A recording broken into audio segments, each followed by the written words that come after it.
Sir வணக்கம். வணக்கம். இவர் தெரியுதா உங்களுக்கு? வணக்கம், நான் மனோபால. உலகத்திலேயே சிறந்த தானம் அன்னதானம் சொல்லுவாங்க. அதை விட பெரிய சிறந்த தானம் உடல் உறுப்புகளை தானம் செய்கிறது.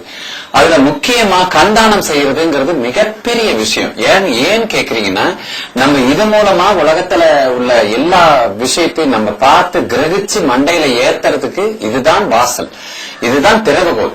அந்த திறவுகோலுக்கு முக்கியமான விஷயத்த நம்ம தானம் பண்றது நம்ம உயிரையே தானம் பண்ற மாதிரியான ஒரு பெரிய விஷயம். இது உடல் உறுப்புகள் மொத்தத்தையும் தானம் பண்ண வேண்டியது, ஆனாலும் முக்கியமா பண்ண வேண்டியது கண் தானம். எதுக்காகனா, இந்த கண் மூலமா இன்னொருத்தர் பார்வை மூலமா நம்ம இறந்த பிறகும் அதை பார்க்கக்கூடிய சந்தர்ப்பமும் வாய்ப்பும் நம்மளுக்கு கிட்டுதுங்கிறது மிகப்பெரிய விஷயம். இப்ப உதாரணத்துக்கு நீங்க ஒரு கேள்வி கேட்கலாம், என்ன மாதிரி கண்ணாடி போட்ட பார்வையற்ற இவங்க why can't you donate ஒரு ஐஸ் அப்படின்னு கேட்கும் போது எனக்கு சின்ன கிண்டலா ஒரு சிரிப்பு வரும். ஏன்னா நம்மளே கண்ணு தெரியாது, இந்த கண்ணு தெரியாத ஒரு ஆளை வச்சுட்டு இதை கலட்டிட்டுனா மொத்தமா அவுட் ஆஃப் ஹவுஸ் ஆயிரும். அப்படி இதுல நான் என்ன தானம் பண்ண முடியும் அப்படின்னு நான் கேட்கும் போது அவங்க சொன்ன விளக்கம் எனக்கு ரொம்ப பிடிச்சிருக்கு. நீங்க கொடுக்கறது மேலே இருக்கும் ஒரு லென்ஸ், ஒரு வாட்சுக்கு எப்படி மேல ஒரு கண்ணாடி பாதுகாப்பா அமையுதோ அதே பாதுகாப்பு இதுதான் இந்த கண்ணு. அது இல்லாட்டனா, அந்த திரை இல்லாட்டனா நேர டஸ்ட் கிஸ்டப் உங்க கண்ணு பாதிக்கப்படைய அபாயம் இருக்குன்றாங்க. அந்த அபாயத்தை தடுக்கக்கூடிய விஷயத்தை தான் நீங்க தானம் பண்றீங்க. இதுல முக்கியமான ஒரு விஷயம் கவனிக்க வேண்டியது என்னன்னா, இப்ப நான் கண் தானம் செய்யறேன் நான் மட்டும் சொல்லி பிரயோஜனம் இல்லைங்க. ஆனா வீட்டுல இருக்கிறவங்க, நான் இறந்துட்டேன்னு வைங்க, வீட்டுல இருக்கிறவங்க ஒரு சிங்கிள் ஆள் எங்க அப்பனையுடைய எங்க வீட்டுல இருக்கிற சகோதரனுடைய கண் தானத்தை பண்ண ஒத்துக்க மாட்டேன்னு சொல்லிட்டு முடிஞ்சு போச்சுக்காது. இது நீங்க கண்தானம்னு எழுதி கொடுத்து ஒரு பிரயோஜனமும் கிடையாது. அதனால இந்த விழிப்புணர்வுக்கு யாருக்கு வேணும் தெரியுமா? மெயினா வீட்டுல இருக்கிற அத்தனை பேரும் ஒத்துமையா இருந்து இறந்தவர்களுடைய கண்தானம் கொடுக்கறது மூலமா எங்களுக்கு மன மகிழ்ச்சி இருக்குன்னு ஆணித்தரமா சொல்லக்கூடிய மனநிலைக்கு மனப்பக்குவத்தை ஏற்படுத்தணும். அதுதான் இதுல முக்கியமான ஒரு விஷயங்க. அப்படிங்கறத நீங்க இருக்கும் போதே செஞ்சிருங்க.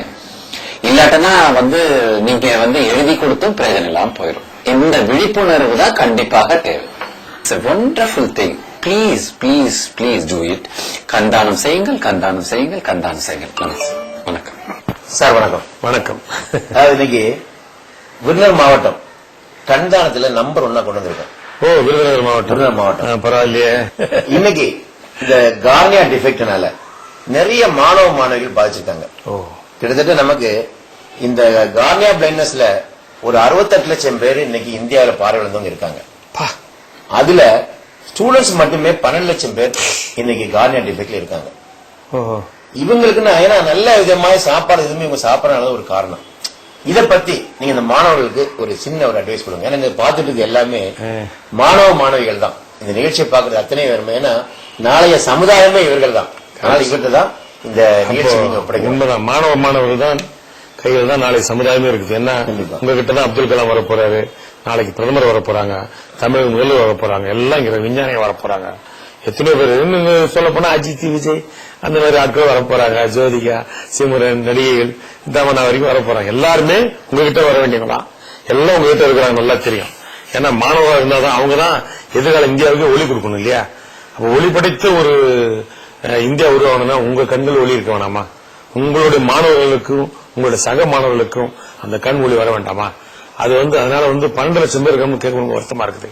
இது ரொம்ப சாதாரண விஷயம். இவங்களெல்லாம் மாணவர்களுக்கு சார் சொன்ன மாதிரி சாப்பாட்டு குறைபாடு, அதாவது வைட்டமின் குறைபாடுலாம் வருது. ஏ வைட்டமின் சும்மா சாதாரண கீரை பழங்களே இருக்குது, அதெல்லாம் நல்லா சாப்பிடுங்க. சும்மா ஃபாஸ்ட் ஃபுட், ஜங்க் ஃபுட், அது ஜாலிக்கு ஒரு கும்பல அக்கடிக்கிறது சாப்பிடலாம், வேற விஷயம். ஆனா இதையும் நிச்சயமா நீங்க சேர்ந்து எடுத்துக்கணும். அப்பதான் உங்களுக்கு கண் பாதிக்கப்படாம இருக்கும். பெரியவங்க எல்லாம் சொன்னா கொஞ்சம் யோசிப்பாங்க, சொந்தக்காரர்கள் சொன்ன யோசிப்பாங்க. ஆனா மாணவர்கள் உலகத்தையே மாற்றக்கூடிய சக்தி படைத்தவர்கள். இது நம்மளுடைய வரலாறு அந்த காலத்திலே பார்த்துருக்குது இல்லையா? மாணவன் நினைத்தால் நடத்தி காட்டலாம், அந்த காலத்திலே பாட்டுருக்கு. அதனால நிச்சயமா நீங்க எல்லாரும் கண்தானம் கொடுக்கணும். கண்கள் வேஸ்டா போகுது இல்லையா? அது இன்னொரு 12 லட்சம் பேருக்கு அந்த ஒளி கிடைத்த ஒரு சந்தோஷமா இருக்கும். அதனால மாணவ மணிகளே எல்லாரும் பாத்துக்கிட்டு இருக்கீங்க. சார் டாக்டர் கணேஷ் அவர் ரொம்ப கஷ்டப்பட்டு இந்த நிகழ்ச்சி நடத்திட்டு இருக்கிறாரு. அவருக்கு நாங்க ஒத்துழைப்பு கொடுக்கறத விட நீங்க ஒத்துழைப்பு கொடுங்க. நாங்க சும்மா ஜாலியா பேசுறவங்களா.